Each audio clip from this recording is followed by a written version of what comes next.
Today's gonna be a fun one. Now, usually on this show, we cover movies that are considered to be iconic. And by that, really what we mean is just movies that are easily recognizable to the masses, to the average person. And by extension of that, we typically get into movies that everybody in general seems to be a fan of. But today, we're gonna shake things up a little bit. Now, being a movie that is well received by audiences is not the only thing that can make a film be considered iconic. Sometimes, a movie can be iconic just because of the mixed reception. And that seems to be the case for today's movie, because we are gonna be taking a look at Batman v Superman: Dawn of Justice. Don't believe everything you hear, son. Now, for my Snyder fans out there, I hear you, and I decided to go with the Ultimate Edition of this movie for today's episode, just so that way we at least get the best of it. However, for those of you that aren't huge fans of the Zack Snyder universe of DC, I completely understand as well, and that is why we chose a scene that is guaranteed to be enjoyable for just about everybody. So today, we are going to be taking a look and breaking down the Martha rescue, or AKA the Batman warehouse fight scene from Batman v Superman. Now listen, before we get into this one, this is not a review of the Snyderverse. This is not a review of Batman v Superman. I'm simply just going to be watching this scene with you guys and getting into some of the fun details from behind the scenes. I'm Kier Gomes with JoBlo Originals, and you're watching Scene Breakdown.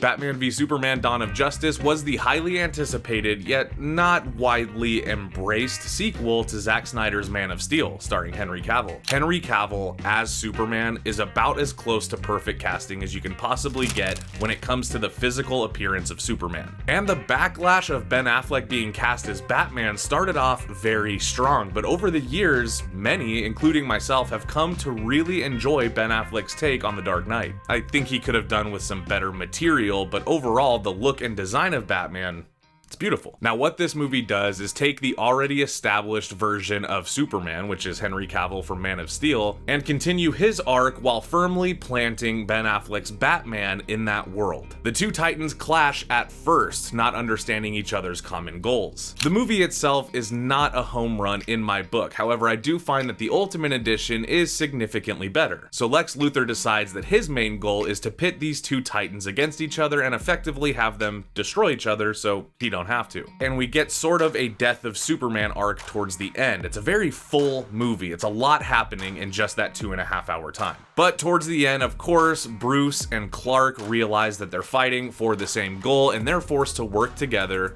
with Wonder Woman to save the day from Darkseid. At one point, it's discovered that Superman and Batman both have moms named Martha, and that kind of seems to be the thing that connects them. Now, you can harp on the meme of it all you want, but that's what happens in the movie. So Batman heads to a secluded warehouse to go and rescue a kidnapped Martha Kent. And that is the scene that we are about to get into. And honestly, this is one of the coolest Batman fight scenes I've ever seen. I love this scene. So let's just get into it. All right, we're watching Martha Rescue, or the warehouse fight scene as we know it. I also love the look of the Batwing and the Batmobile in this movie. Really good stuff. Oh, I love it so much.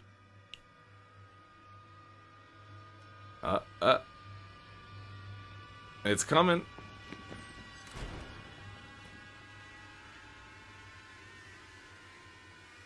The anticipation, knowing. Looking at the door, thinking he's coming through the door. Oh!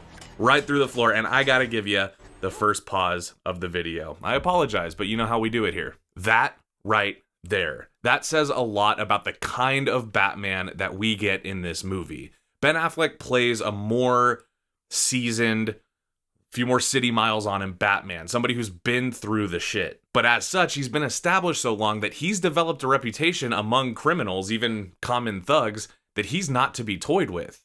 You know, they're all watching the door, they got their beads on it, they're ready to go as soon as he comes through that door and he busts through the floor, gets the jump on him. That is so distinctly Batman, and I absolutely love it. Also, If you guys didn't know, the design of Batman in this movie, obviously it's very heavily based on The Dark Knight Returns, but Michael Wilkenson, who designed the costume, specifically didn't give Batman an excess of armor. He kind of stripped all of the armor padding off of what the original design was and decided that this version of Batman, his whole thing is that he's so quick, he's so stealthy, he's so good that he doesn't need armor. So he just kept the cloth suit. And this is really one of the first times, especially in recent Batman fare, where we've seen that, where we've seen a suit that just looks like the comic book version of the suit, just cloth and a little bit of rubber and nothing else. And I really, really enjoy that. Let's keep it going.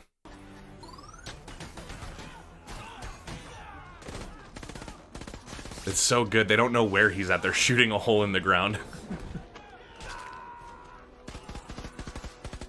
Now, when they filmed this, it took months and months of previs, having the stunt crew physically carry out, I'm gonna pause it one more time, carry out all of these actions and film it. So they filmed this scene with the stunt crew over and over and over again, from the storyboards to the choreography. They did all of this previs work to make sure that this scene could be filmed exactly how Zack Snyder imagined it. And I have to be honest, I can't imagine that he imagined it much better than this, because this is a really, really good scene. It's a very, very important fight scene for Batman, especially in the Snyderverse, because I feel like Bruce Wayne kind of got slighted a little bit, you know? I also heard that after filming this movie, Affleck went to Warner Brothers and asked if he could keep one of the bat suits, and they told him that he could, if he paid $100,000 for it. So, as the story goes, Ben Affleck decided he didn't want the suit anymore, but he did ask if he could take a picture with it.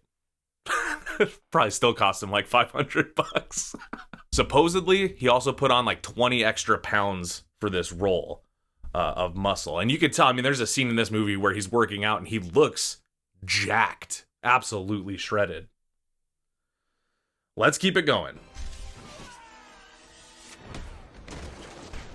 I love like the yanking of the cable. It's people flying all around the room. I also like they did keep it in the shadows how Batman would, but it's still very visible. You can see it. And a lot of stuff with Batman, it's too dark. Ooh, body slam. That is so good. Martha looking terrified. Now, another thing that fans, especially for hardcore Batman fans, but even I think just casual fans of Batman, you're probably familiar with the Arkham video games, which are some of the best video games literally ever. Now, when this scene came out, a lot of fans noticed that the action, in a good way, looked very similar to the gameplay or the cutscenes even of the Arkham games. A lot of the movements, a lot of the fighting style, the more kind of bulky, hulking fighting style. And according to the stunt choreographer, Damon Caro, he had never seen anything from Arkham. He hadn't played the game. He hadn't even seen a trailer. So this is just, to him, according to him, this is just his vision of what it would look like if Batman were to take out a warehouse full of thugs. And we really can't argue with it, can we? We really can't. Can we? Can we? Can you? I don't think so. Let's keep it going. When it comes to Batman, I could talk. Literally, I could talk all day.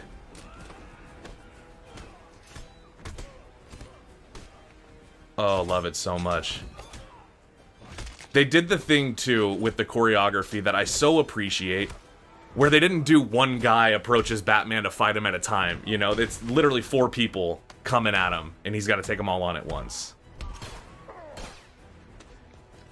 Now, I do think it's funny. I gotta pause it again. I do think it's funny. Michael Wilkenson, you know, was so adamant about stripping away all of the armor of Batman because they're saying he's too quick. He doesn't need armor. He's gonna be out of the way of the bullet, you know? He just got shot in the head at point blank. Nothing happened. I don't have any problems with that. They do it in the Batman. They do it in almost every Batman movie. His helmet is essentially bulletproof. That's just the way it is. And that, it's easier to get away with. You don't need a lot of padding on your suit, you know, in order to still make it believable that maybe he's got a metal plate in the helmet that protects him from bullets. But I did think that that was interesting because obviously that gunshot was written into the scene, which does kind of allude to the fact that he does have some padding. there's just so much brute force, you know? Like, you can feel the crunching, the heaviness of it all. And obviously, Junkie XL and Hans Zimmer did some of the music for this movie. And the music in these movies is really good. I like it a lot. Hans Zimmer did say that this was going to be the last superhero movie he would score, although he did help score Wonder Woman 1984.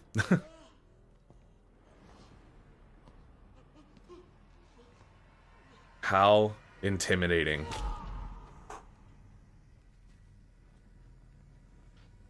Now, I gotta pause it one more time. Sorry. The voice modulator that Batman has. I love it. I was not a fan, like a lot of people weren't, of the kind of rough voice that Christian Bale gave to Batman, especially towards the second and third film, The Dark Knight and The Dark Knight Rises.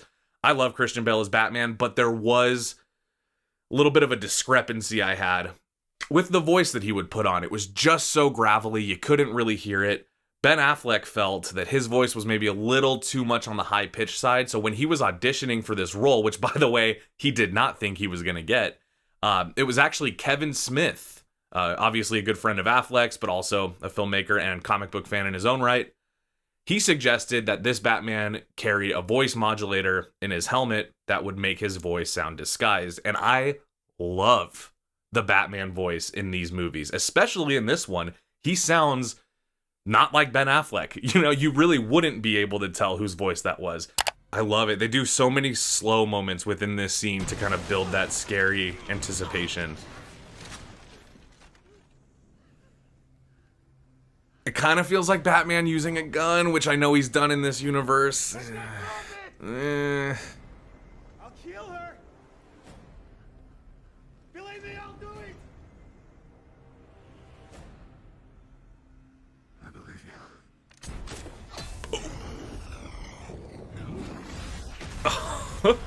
you. And he is out of there.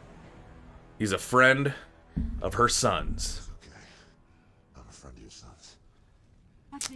I like that joke. I actually think that that joke is very true to what would happen in a comic book. It's very true to what would happen in one of the DC animated movies. You know, Batman, every once in a while, the thing about Batman is his sense of humor isn't that he's ever trying to make a joke. I guess sometimes, but what you really get from Batman is he'll say something and the way he says it, so dry, so matter of fact, that's what makes it funny. Is if he says something even remotely humorous, it's way funnier because of how he says it. And I like this little button on the scene of him meeting Martha, her obviously being terrified of what she just witnessed, and him going, "It's okay, I'm a friend of your son's." Now, this movie itself is not very liked, but when Ben Affleck made it, he was proud of it, and he said in interviews that he made it for the fans, not the critics. But at first, when Ben Affleck was cast as Batman, before this movie even came out, Warner Brothers advised him to stay off the internet because he may get hurt by some of what fans were saying about the potential of him playing Bruce Wayne. And then after the movie came out, he was advised to stay off the internet because the movie just wasn't well received. But I don't think that that comes down to Ben Affleck's performance as Batman. If you watch this scene isolated from everything else, you would see this as a very believable Batman, in my opinion. I don't know. So at the end of the day, if you're in the mood, if you're in the market for just some good old-fashioned superhero action, this scene is definitely a strong recommendation. I would recommend, if you're gonna watch it in the Ultimate Edition. There's a little more blood, a little more realism, it's a little more gritty, and it really works, especially within the context of the rest of the movie. It's nice that there's a breath of fresh Batman air amidst all the other stuff. Now, I do believe that this one scene exceeds the fandom of just the Snyderverse, meaning that if you're not a fan of Zack Snyder's DCEU, you can still watch this scene and get what you want to get out of it, because it's pure Batman. And of course, make sure you like the video, subscribe if you want more of this stuff, and please leave me a comment of other scenes that you would love to see me break down here on the channel. From JoBlo Originals, I've been Kier, and you've been great. I'll see you guys later. Bye.